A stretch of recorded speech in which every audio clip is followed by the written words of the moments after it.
The August 22nd, 2011 meeting of the Agenda Charter Committee will now come to order. Will the clerk please call the roll? Mr. Barker? Here. Mr. Eckel? Here. Mr. Esposito? Here. Mr. Howland? Here. Chairman Yulovich? Here. Is there anyone signed up for the public forum? There is. When I call your name, please come forward to the podium. You have 2 minutes and only 2 minutes in which to address the committee. Please conclude when the buzzer sounds. Thank you. Our first speaker is Joan Roby Davidson.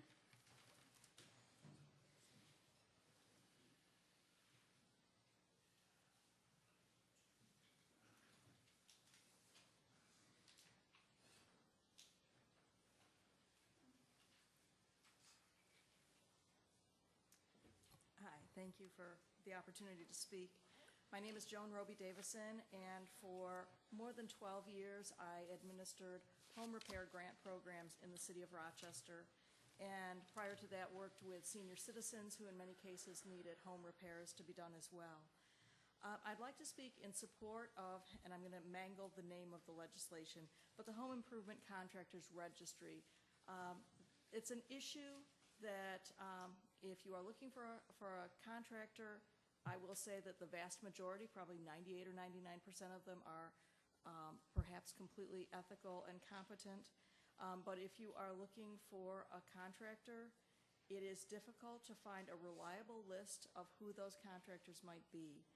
And so unless, if a contractor comes out and for example, if you are a senior citizen and shoddy work is done, you might have very little recourse unless you can prove that something criminal happened.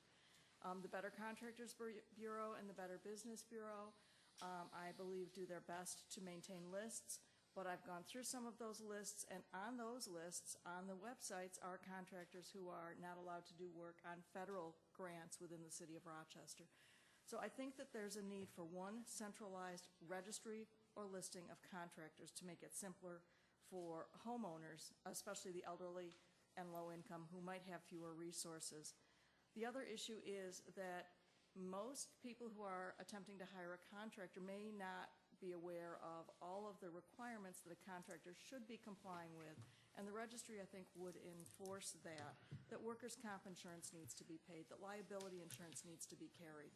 I've had contractors tell me that, no, the homeowner's insurance will cover the contractor's work, and that's simply not accurate. And so I am in support of this registry. I believe that the fees will cover the costs of administering it, and thank you again for your time. Our next speaker is Eric Carlston.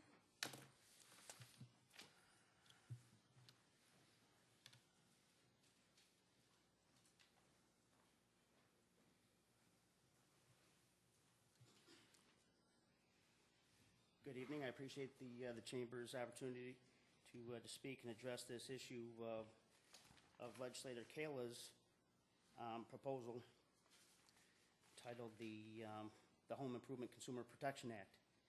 As a resident of the city of Rochester and a contractor in Monroe County since August of 1994, the small business person operates out of my home.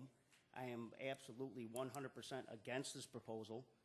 This is exactly the type of thing that is going to make it more difficult for people like myself to compete and to be in business. It's the type of thing, another layer of government bureaucracy that is going to be an obstacle to people creating jobs. For what it is, I understand the letter says that this will address the repeated and the numerous complaints of people being taken advantage of by unscrupulous contractors. But I think that really is a small percentage of the times we hear about in the news. And certainly what you don't hear about in the news is how many times contractors are taken advantage of by customers that do not pay. And there's just about no recourse for contractors to recover monies invested in materials or workmanship besides filing a mechanics lien. And sometimes those are never paid, and they have to be renewed every 2 years, and there's no recourse for the contractor. We already have legislation in place that makes it illegal to steal. We can see time and time again how legislation, more layers of government, and additional laws do not prevent people from breaking laws that are already on the books. This introductory is not going to do anything to protect the consumers in Monroe County. And as difficult as it is to appreciate anybody being taken advantage of, I don't see how this will do anything to create jobs and to help people pay their bills. I appreciate Ms. Roby's attention to help people through grant programs. From the contractor's point of view, this will certainly make it more difficult on small contractors who are creating new jobs. Thank you. Thank you. That's all the speakers. Is there anyone else that would like to speak to this committee? Please come up and state your name for the record.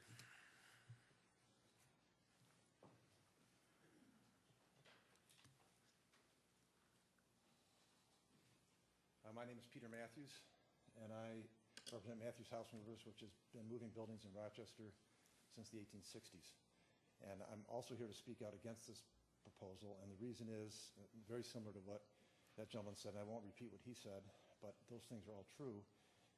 And in other instances is that if this were to pass, those of us who work in adjacent counties, those counties are going to do this exact same thing. And so instead of us just paying the fee for one county, we'll be paying fees in every county around here, so that it makes it even harder for those of us who are reputable, and you don't survive 145 years without being reputable.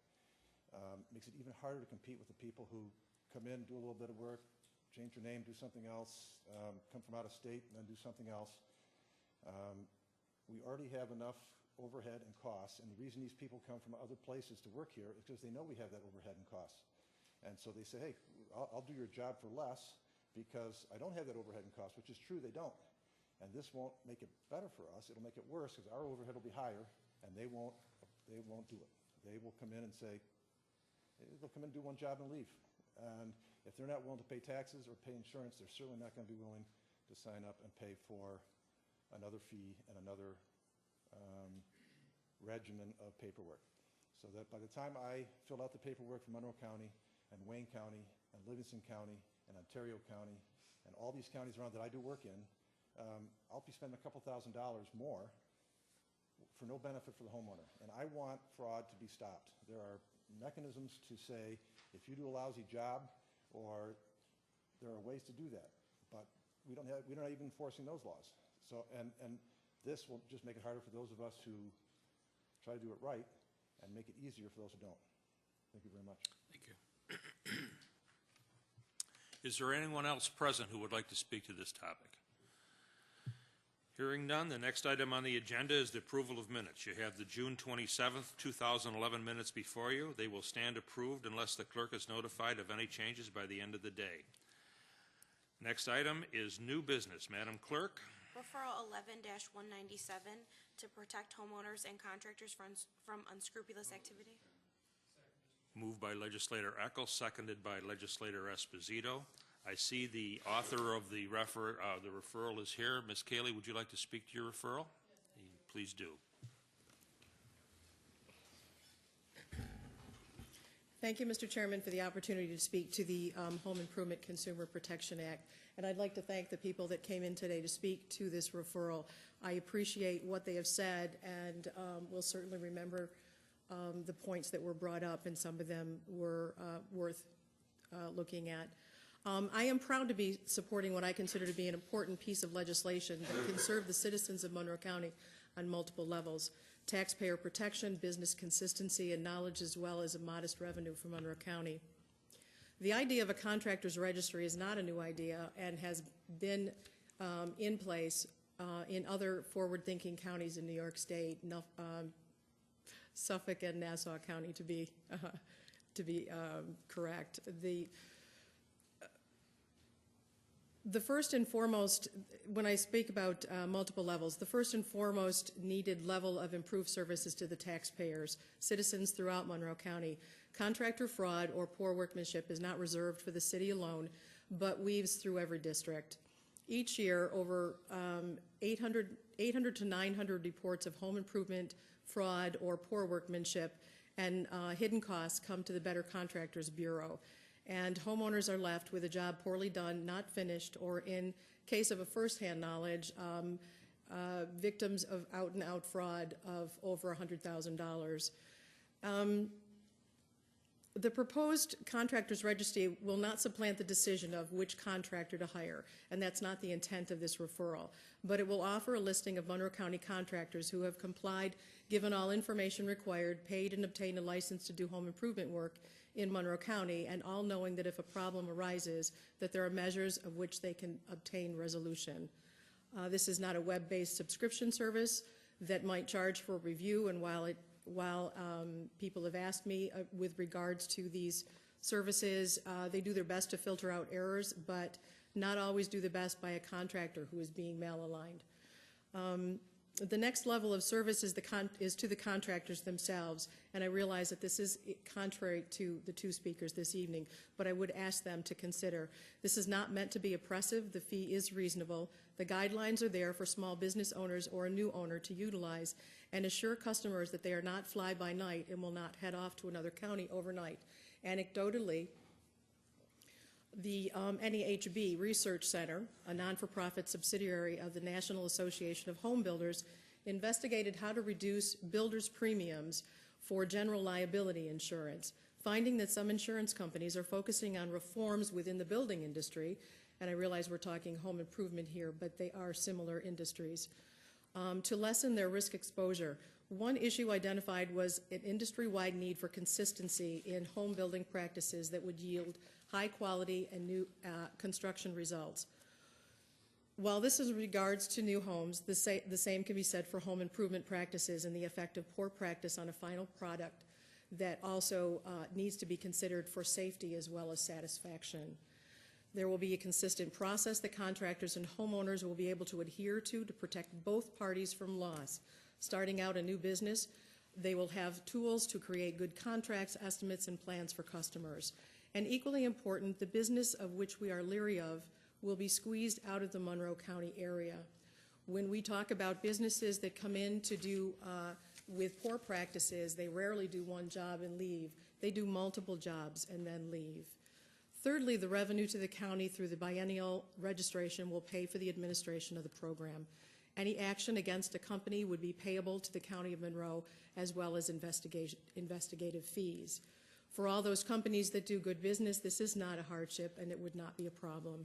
The law would also allow Monroe County to seek civil penalties against any fraudulent contractor, in addition to any penalties or restitution, in addition to penalties or restitution imposed by the court.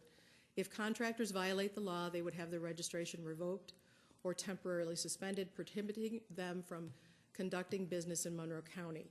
It would also serve, as one of the speakers mentioned, that there would be a comprehensive place to have a listing of those contractors that are not able to do business or on hold from doing business without from the state government or the federal government, which has happened on many instances.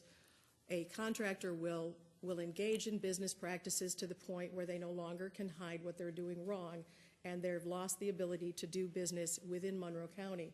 They then move to a subsequent county to do business, taking the problem there, but still trying to do business in both counties. In closing, I'd like to thank the Better Contractors Bureau for bringing this issue forward last year. They have a long list of members and are in full support of this referral. And my colleagues and the Monroe County Legal Department, who took the initial referral and gave their suggestions as to how this could be strengthened and changed to be a more palatable referral.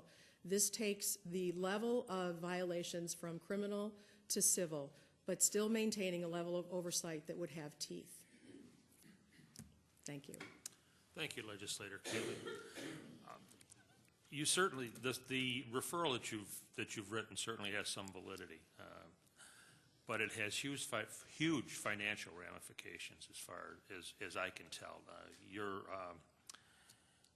Your implications that it doesn't and it can be done by the Weights and Measures Department just doesn't seem to fly with me. So I can tell you, before we do any discussion, and we will allow some discussion on this, I'm going to refer this to the administration because they're going to have to implement this.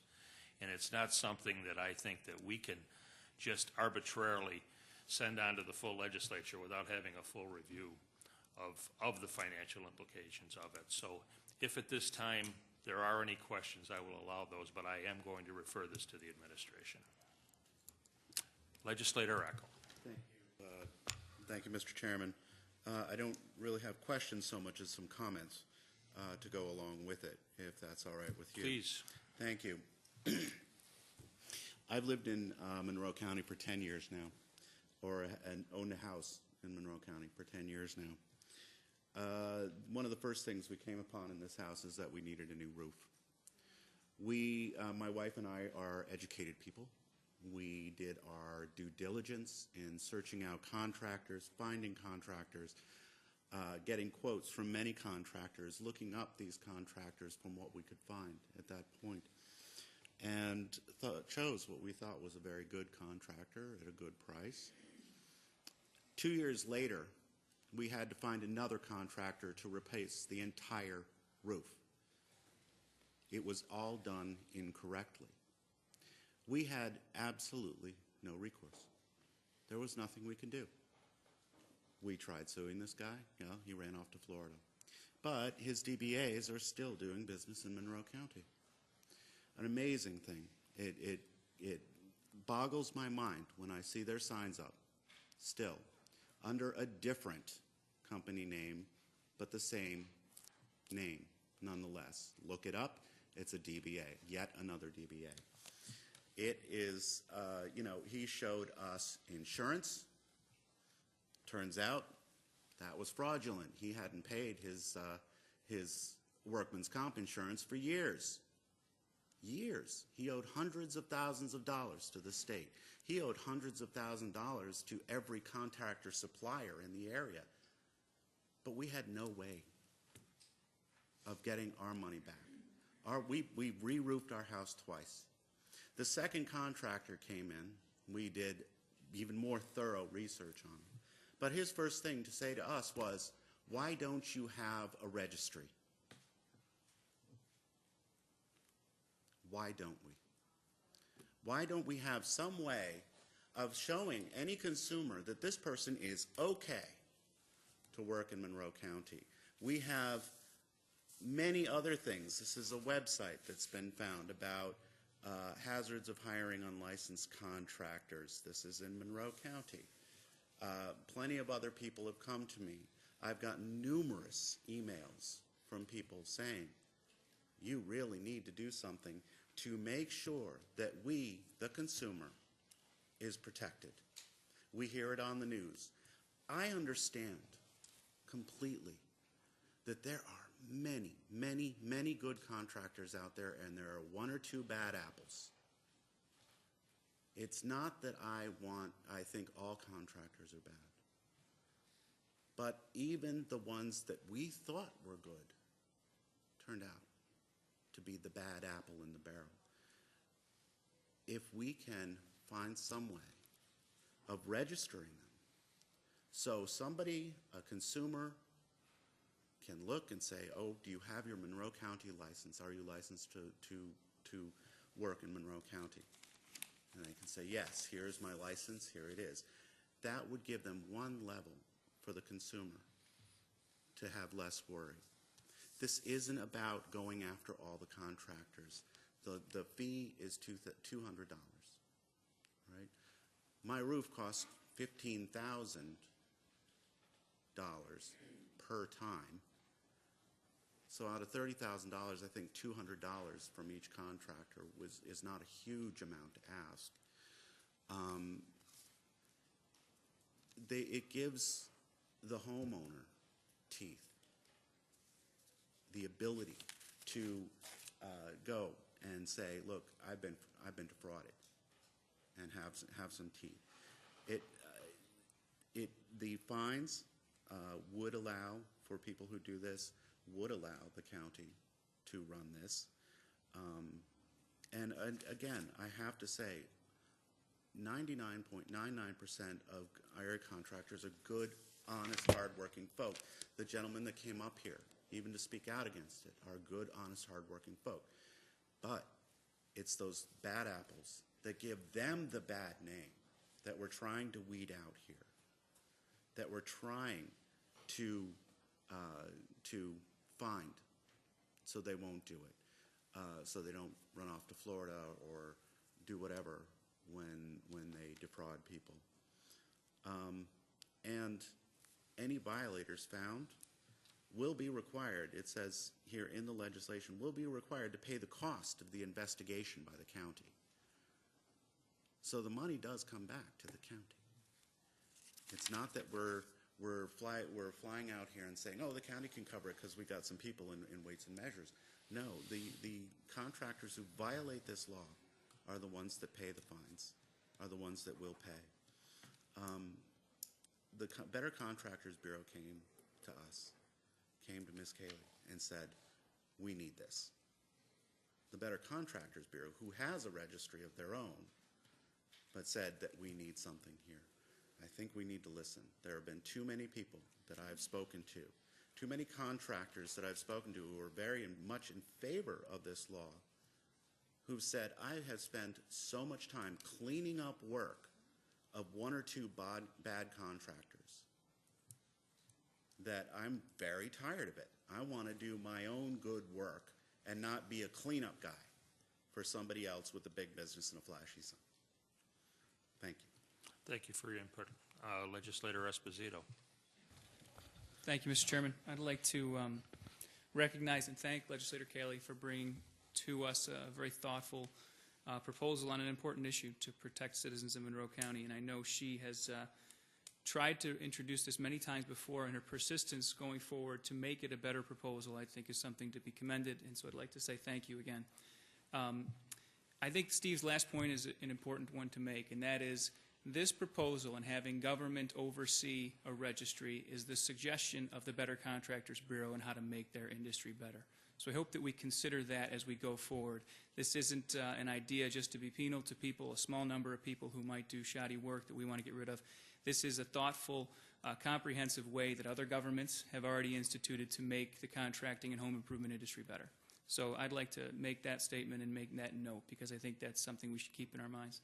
I'd like to thank you for giving this the serious consideration it deserves by allowing more time to be looked at it. So I think your recommendation to refer to the administration is a good one. However, I'd like to ask through you to the administration how long we think we might have to wait before we get a formal report on the legislation. Mr. Helfer. Thank you, Mr. Chairman. In my initial look at this proposal, I see a number of areas that we would probably want to report back to the committee on. Among them, issues related to its implementation within the current structure of the weights and measures, which is a subdivision of public safety. We'd also want to look at potential budget impacts, future personnel impacts potentially, as well as data management or information services. So we do have a variety of moving parts in different departments that would need to weigh in on this. So while I don't want to be pinned down to a specific date, I would anticipate that this would take at least, I would not anticipate a report by the next committee meeting, hopefully by the second meeting after this one, though. And we'd make every effort to give it a complete review. Thank you. Thank you, Mr. Chairman. I think that's reasonable, although I will say that this is an issue that the administration has familiarity with. As I mentioned, this is something that our caucus and Legislator Cayley, as well as Leader O'Brien, have talked to your law department about at length, so it should be something that the learning curve, so to speak, is less. And as soon as we can get a report back, I think that would be helpful. Next committee meeting would be great. I get that that might not be possible, but hopefully we see something soon. It's an issue that does affect people adversely in this community, and this is a serious proposal that I think could make it better. So thank you for that commitment, and we hope we see something very soon. Thank you, Mr. Chairman. Thank you, Legislator Esposito. Are there any other questions? Well, hearing none, this is officially referred to the administration, so there will be no vote. Are there any other matters to come before this committee? Hearing none, there being no further business, the August 22nd, 2011 meeting of the Agenda Charter Committee stands adjourned. The next meeting of the Agenda Charter Committee is scheduled for Monday, September 26, 2011 at 5:30 p.m. Thank you, ladies and gentlemen.